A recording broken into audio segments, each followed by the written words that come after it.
Hey, thanks for watching the Drawing for Kids video from the Ann Arbor Art Center and the Ann Arbor District Library. Today we're going to be drawing spectacular self-portrait sketches. So if you have a mirror or a photograph of yourself that you can use so that you're able to really give a very accurate drawing of yourself, that is recommended. And then of course just a pencil and a sheet of paper. So we'll start by drawing the shape of your head. So you can see here, this is one way of doing it where you draw a circle and then kind of add in that chin part underneath.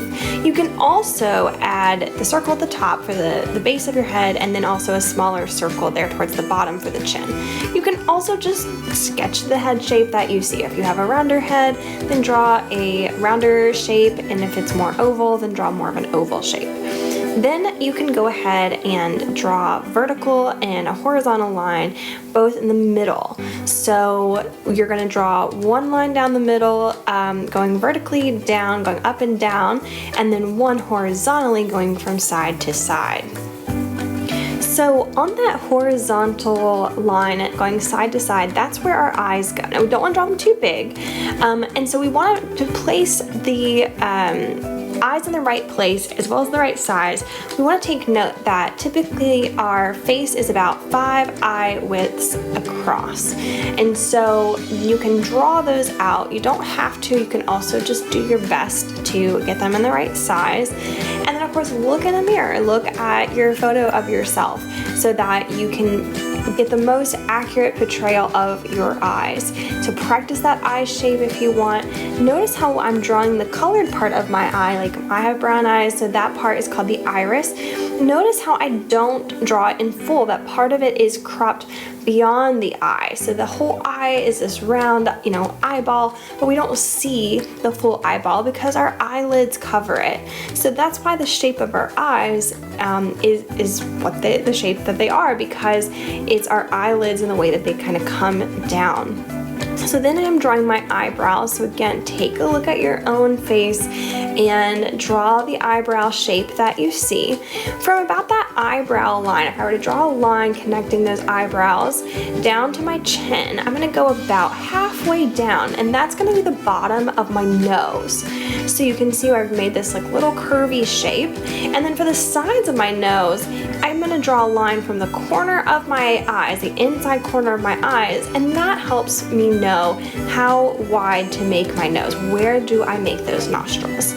So now I've just shown you a little circle here to just help in the sketching process of making a nice round nose, and then the way that I've curved it up your nose, the bridge of your nose kind of just leans and goes right into your eyebrows. Now, for your lip line, the lip line is that center line between your upper and bottom lips. You're gonna go anywhere from about 1/2 to 1/3 of the way down from the bottom of your nose to the chin.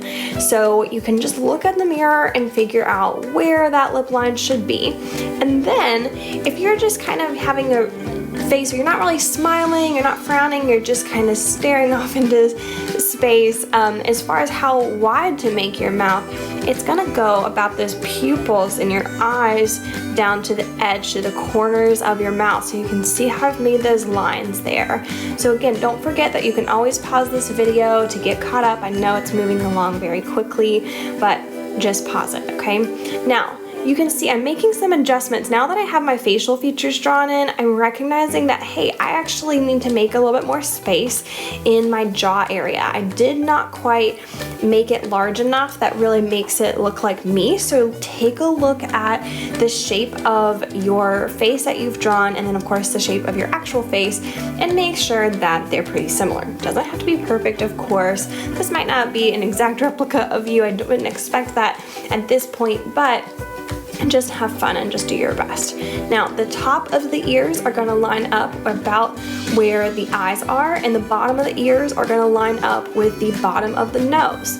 Then just do your best to sketch in quickly a quick little sketch. This is just a sketch of the different lines and shapes that you see within your ears. Okay, then do the same thing for your neck and your shoulders so that you don't have your head just floating in space. Okay, the next thing is your hair. So with your hair, you're going to want to go a little bit above the top of the head, okay, and also come down. So a lot of people will get confused when drawing a portrait because we think, oh, this looks like I have a really giant forehead. Well, no, because the hair actually needs to come down and cover up part of that top of the head there. And then once you've drawn the shape of your hair, really don't draw each individual strand. You want to draw each, or rather than each individual strand, you want to draw the whole section, the whole shape. What is the general shape of your hair? Again, this is a quick sketch. It doesn't have to be perfect, but just try to focus on the shapes that you're seeing, okay? Once you've done that, then you can draw any other details that you want to draw, such as glasses, if you want to do a little shading inside the eyes. I know without shading in the eyes it looks a little creepy because it's really, really light. If you've got freckles, any of those fun details you can go ahead and add at this point, but keep in mind it's a sketch, it's not meant to be perfect and shaded. If you want to color in, of course you're welcome to do so, but most importantly, just enjoy the process of sketching a self-portrait. Have fun!